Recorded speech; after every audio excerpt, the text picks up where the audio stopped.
Mengenal kepribadian diri. Arti sebuah kepribadian. Kita seringkali mengingat orang yang dicintai dan dihormati atau apapun yang telah pergi dari kita dengan kebaikannya. Seperti tutur kata yang halus, budi pekerti luhur hal, kebijaksanaan, keindahan tubuh, kecantikan wajah, senyuman yang indah, akhlak yang bagus, kesetiaannya, kecerdasannya, suka menolong, akalnya yang tajam, dan segala hal baik yang melekat pada orang tersebut. Tidak jarang pula, kita membicarakan orang yang kita benci, karena kelemahannya keburukan seperti pengkhianat, ingkar, pembohong, pembual, pendusta, bodoh, dungu, kejam, dan segala hal buruk yang melekat pada orang itu. Segala sesuatu dengan keindahan dan kebaikan berkumpul menjadi satu membentuk pribadi baik, dan segala sesuatu yang buruk berkumpul membentuk keburukan. Lantas, apa yang dimaksud dengan kepribadian? Bukan hal yang mudah mengartikan kepribadian. Ini merupakan hal gaib yang tidak dapat kita raba bentuknya, tetapi bisa kita rasakan keberadaannya. Kepribadian layaknya angin yang membelai dedaunan, tak terlihat, tapi mampu menumbangkan pepohonan besar atau menggulung ombak ke tepi pantai dan menyegarkan kita ketika terik matahari membakar kulit. Baik buruk pribadi seseorang terlihat dari bekas yang ditinggalkannya atau dari rekam jejak kehidupannya. Menurut Kamus Besar Bahasa Indonesia versi V, terdapat beberapa arti kata pribadi, yaitu keadaan manusia sebagai perseorangan, keseluruhan sifat-sifat yang merupakan watak seseorang. Sedangkan arti kepribadian, yakni sifat hakiki yang tercermin pada sikap seseorang atau suatu bangsa yang membedakannya dari orang atau bangsa lain. Dengan kata lain, pribadi dan kepribadian seseorang berbeda satu sama lain, tergantung jejak usaha, pengalaman hidup, dan bekas yang tertinggal dari orang tersebut. Tinggi rendahnya pribadi seseorang dipengaruhi oleh usaha hidupnya, pola berpikirnya, ketepatan berhitung, jauhnya memandang, tanggapnya memahami, cerdasnya menyelesaikan masalah, dan kuatnya bersemangat. Mengukur kepribadian seseorang tidak berdasarkan rasa sayang atau rasa benci. Kita kerap bertemu seseorang dan kita menyayangi atau mencintainya, sehingga yang terlihat hanya kebaikannya. Atau sebaliknya, kita bertemu seseorang dan kita membencinya, sehingga yang terlihat hanya keburukannya. Sebenarnya, kita tidak dapat mengenali kepribadian seseorang dalam sekejap, sebab semasa hidup manusia, kepribadian terus mengalami perubahan. Ini tergantung pada pengalaman yang diterima individu tersebut. Itulah mengapa kita perlu mengenali kepribadian seseorang terus-menerus. Namun, ada yang jauh lebih penting daripada mengenali kepribadian seseorang. Ingatlah perkataan Socrates, kenalilah dirimu, kenali kepribadianmu. Sesuai dengan perkataan Socrates di atas, bila kita ingin mengubah kepribadian kita, maka kita harus mengenali diri kita sendiri terlebih dahulu. Dengan mengenali diri sendiri, maka kita akan mudah menentukan mana yang baik untuk dilakukan dan mana yang tidak seharusnya kita perbuat. Perlu diingat, kepribadian seseorang terbentuk dari pengalaman yang didapat dan perbuatan yang dilakukan. Jika kita menginginkan kepribadian yang baik, maka carilah lingkungan, pengalaman, dan pengajaran yang bisa membentuk kepribadian yang kita inginkan. Sebab pembentuk kepribadian seseorang dipengaruhi oleh dua faktor, yakni faktor internal dan eksternal. Faktor internal pembentuk kepribadian sudah pasti individu itu sendiri. Dalam hal ini adalah kita sebagai manusia. Sedang faktor eksternal terdapat beberapa aspek, di antaranya faktor pendidikan, faktor lingkungan atau keluarga, dan pengalaman yang diterima semasa hidup manusia tersebut. Apabila kedua faktor tersebut seimbang, artinya memberikan input positif pada diri seseorang, maka feedback atau output kepribadian orang itu akan baik. Sebaliknya, jika salah satu atau kedua faktor tersebut menginput nilai-nilai keburukan dan kejahatan, maka feedback atau output kepribadian orang itu pun akan buruk dan bisa jadi ia dapat melakukan berbagai kejahatan. Pembentukan kepribadian memang tergantung pada diri masing-masing. Ada yang terbentuk sejak masih kecil karena dibiasakan dan dididik menjadi pribadi yang baik oleh orang tua. Ada pula yang terbentuk ketika masuk usia remaja hingga menjelang dewasa. Ini bisa saja terjadi pada diri kita. Mungkin dahulu kita memiliki kepribadian yang buruk, tetapi seiring berjalannya waktu dan pengajaran kehidupan yang diterima, secara tidak langsung, kepribadian kita terbentuk menjadi seperti yang sekarang. Seseorang yang memiliki kepribadian baik cenderung mendapat banyak perhatian, teman, sahabat, keluarga, dan orang-orang terdekat.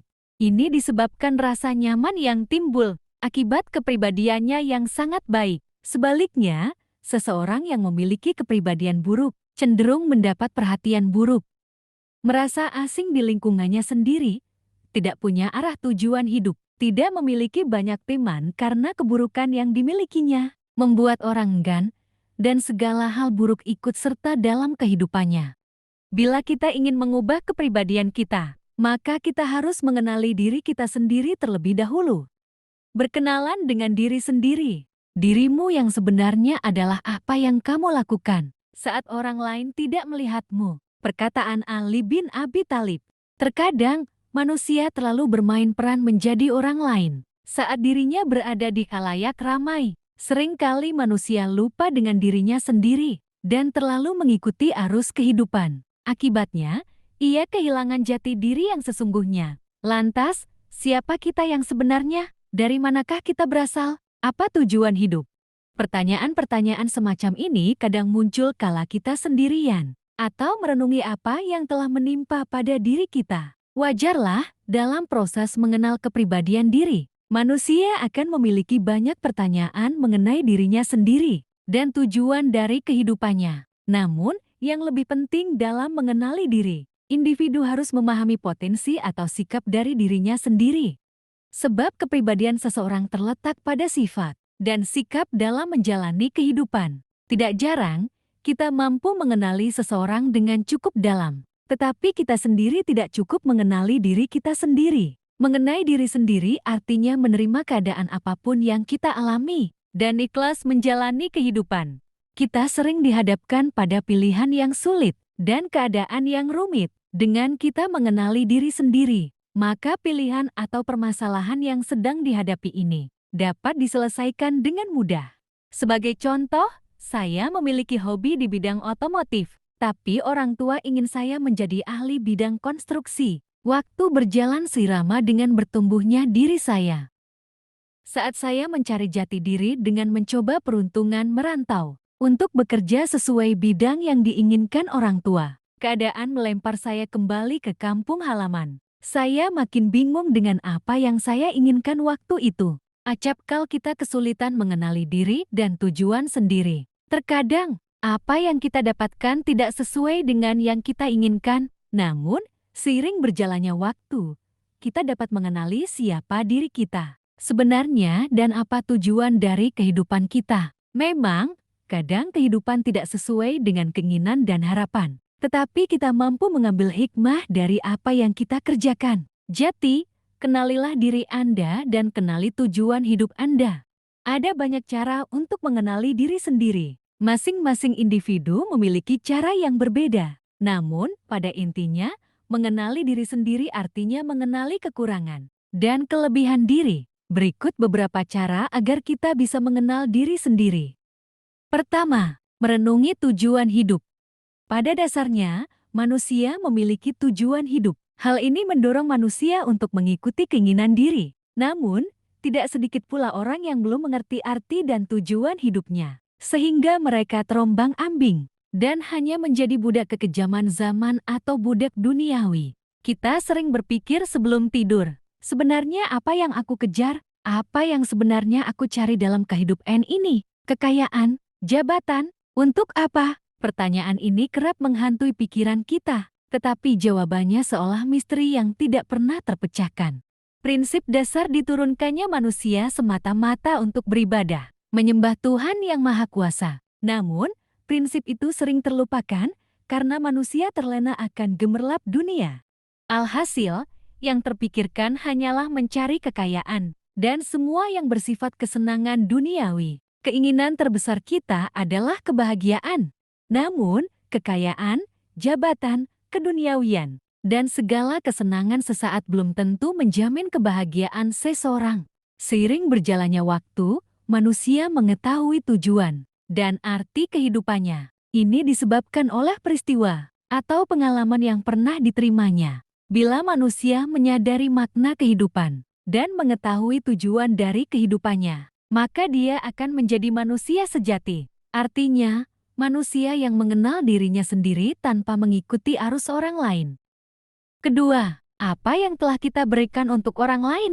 Tanpa disadari, kita telah memberi banyak kepada orang-orang dan lingkungan sekitar. Entah itu kebaikan atau bahkan keburukan yang dilakukan dengan sadar atau tanpa sadar. Imbasnya, kita menerima apa yang telah kita perbuat. Jika kita menanam kebaikan, maka yang tumbuh adalah kebaikan, dan jika kita menanam keburukan, maka yang tumbuh adalah keburukan. Pada dasarnya, prinsip kehidupan adalah hukum sebab akibat.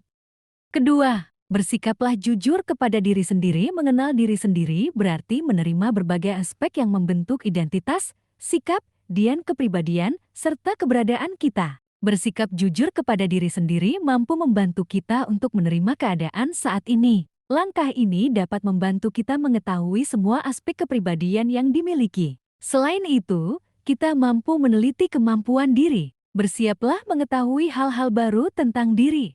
Pada intinya, mengenali diri sendiri artinya mengenali kekurangan dan kelebihan diri. Hal buruk dalam diri individu. Seringkali ketika kita membenci seseorang, secara tidak sadar, kita tidak memedulikan kesalahan atau kekurangan yang ada pada diri kita. Alhasil, saat terjadi pertengkaran, kita hanya fokus pada kesalahan orang lain tanpa memandang kesalahan diri kita sendiri. Kita memandang seolah-olah orang di depan kita tak pernah melakukan hal baik. Begitulah sifat manusia. Ambil contoh kehidupan rumah tangga. Tentu tidak selalu berjalan lancar seperti yang diharapkan. Bahkan masalah sepele dapat berujung fatal. Misal, istri atau suami kita bermaksud untuk meminta diantar belanja atau menemani dalam undangan pesta. Tetapi karena salah satu merasa lelah dengan kesibukannya dan menolak permintaan tersebut, yang terjadi ialah pertengkaran. Seperti yang tercatat di atas, kita hanya fokus pada kesalahan pasangan kita. Mengapa dia tidak mau hanya sekadar mengantar belanja atau menemani menghadiri undangan pesta? Mengapa dia berubah setelah menikah? Tidak seperti dulu semasa berkenalan atau PDKT.